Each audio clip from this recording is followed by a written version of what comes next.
demonstrar que o direito natural deveria ser repensado.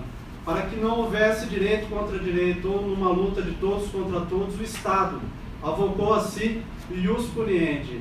Doravante, os homens estabeleceriam seus próprios regramentos sem que houvesse uma interferência divina. Já não tínhamos aí, excelências, o perfume das sacristias passando pelos códigos jurídicos. O direito natural, então, era empurrado para a margem da história pela ascensão do positivismo jurídico, onde a lei passaria a ser, de agora em diante, a expressão máxima da soberania popular, muitas vezes divorciada da moral e da justiça. É o findar da Segunda Guerra Mundial, com a criação da Organização das Nações Unidas, que a sociedade passa a cobrar do Estado que, se a lei pudesse ser a expressão única e exclusiva da soberania popular, talvez ela poderia ser utilizada como pressuposto para cometer verdadeiras barbáries. Há então uma reaproximação da moral e da justiça com o direito. É o surgimento então do pós-positivismo jurídico. É em relação a isso, excelência, que a defesa se irrompe através dessa ordem de habeas corpus contra uma prisão injusta e ilegal, já consubstanciada há mais de 52 dias em desfavor do paciente, por considerar essa prisão injusta e imoral. Tentam atribuir ao direito penal um encargo que não é seu de resolver as mazelas sociais. Uma coisa é o direito civil e o direito empresarial, outra coisa é o direito penal. Essa prisão preventiva foi convertida através da prisão em flagrante pela juíza de cognição sumária, que presidiu a audiência de custódia, fundamentando-a na garantia da ordem pública, calcada em 3 argumentos trazidos no ato que a defesa expôs no seu pedido e que também foi conhecido por Vossa Excelência através do pedido de vistas.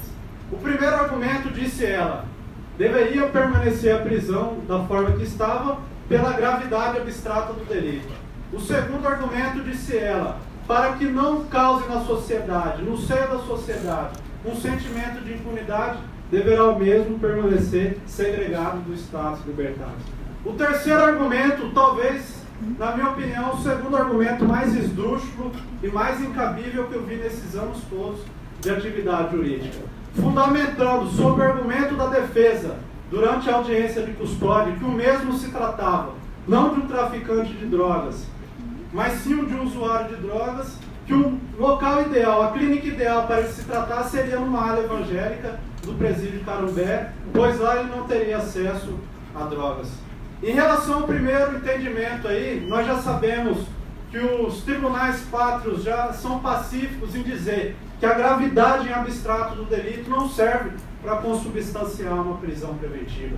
O segundo argumento, dizer que para não ser posto em liberdade, pois assim estaria causando um sentimento de impunidade no seio da sociedade, é uma verdadeira antecipação de pena, ferindo diametralmente o princípio da presunção da inocência esculpido no artigo 5º, inciso 57 da Constituição Federal. E o terceiro argumento não merece nem comentário por aquilo que a gente já expôs anteriormente. Ou seja, a garantia da ordem pública jamais você pode manter alguém preso dizendo que ali ele não poderá ter acesso à droga, que não é o momento.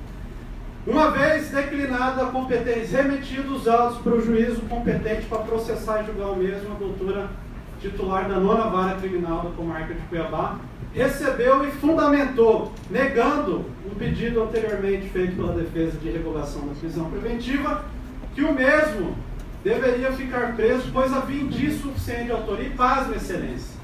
Segundo o site Olhar Direto, e isso ela consubstanciou na decisão dela, está escrito aí, na cara do freguês, consubstanciou a decisão dela, que o site Olhar Direto havia noticiado que o mesmo se tratava de traficante, pois acabava vendendo substância ilícita nas baladas cuiabanas. É o que está na decisão aí. Fundamentar a garantia da ordem pública, pelo que a imprensa diz, é um verdadeiro absurdo. Esse sim é o maior absurdo que eu vi nesses anos todos. E Vossas Excelências vão de concordar comigo, se trata realmente de um verdadeiro absurdo. Inclusive me causou bastante estranheza, sem querer menoscabar o entendimento de Vossa Excelência, doutora Procuradora de Justiça, de pugnar pelo indeferimento da concessão da liberdade em relação a esse caso, diante de tal arbitrariedade, diante de tal violação aos direitos da pessoa humana. E ela complementou a manutenção da decisão dela de prisão preventiva pelos motivos já delineados pela juíza de cognição sumária. Ora, os motivos que a juíza de cognição sumária valeu-se para manter a prisão do mesmo foram aqueles três que eu elenquei para vossas excelências. Quando a gente estuda filosofia, o silogismo na filosofia da argumentação, nós vamos ver que no silogismo nós temos uma proposição. A proposição ela é formada por uma premissa e por uma conclusão. A conclusão, para fundamentar uma tese, ela tem que ser derivada da premissa. A tese de manutenção da prisão aí, ela se baseia em três premissas, que são os três motivos que eu elenquei para a manutenção da prisão: gravidade abstrata do delito, sensação de impunidade na sociedade e para afastar o mesmo, ora paciente, de contato com o uso de drogas. Ora, se a premissa é inválida, automaticamente, não sou eu que falei, já tem mais de 500 anos que é verberado isso pela filosofia, que a conclusão não se sustenta se a premissa é falsa. Portanto, há que salientar aqui que o paciente tem a favor de si os requisitos favoráveis, as circunstâncias favoráveis judiciais constantes no artigo 59 do Código Penal. O mesmo é primário tecnicamente na forma da lei. Nunca respondeu um inquérito sequer. Nunca foi registrado contra ele um BO sequer. Tem endereço fixo no distrito da culpa. Estudante de contabilidade no 5º semestre da Univag, cuja prisão injusta acabou afetando o andamento dos seus estudos nesses 52 dias de prisão injusta. Não integra a organização criminosa, não se dedica à prática de atividades ilícitas. Evidentemente, excelências, que essa não é a via adequada para adentrarmos ao mérito, mas invocando o princípio da proporcionalidade, eu invoco aqui em plenário que, em eventual condenação, nós sabemos que a pena em abstrato do crime do artigo 33 da Lei 11.343 de 2006 prevê uma pena que oscilará de 5 a 15 anos. O mesmo na primeira fase de dosimetria da pena, portanto, teria uma pena próxima ao mínimo, ou mesmo estabelecida no mínimo, vossas excelências sabem disso melhor que eu, seria 5 anos. Na segunda fase de dosimetria, teria a favor dele um atenuante da idade entre 18 e 21 anos na data do crime. A pena permaneceria em 5 anos.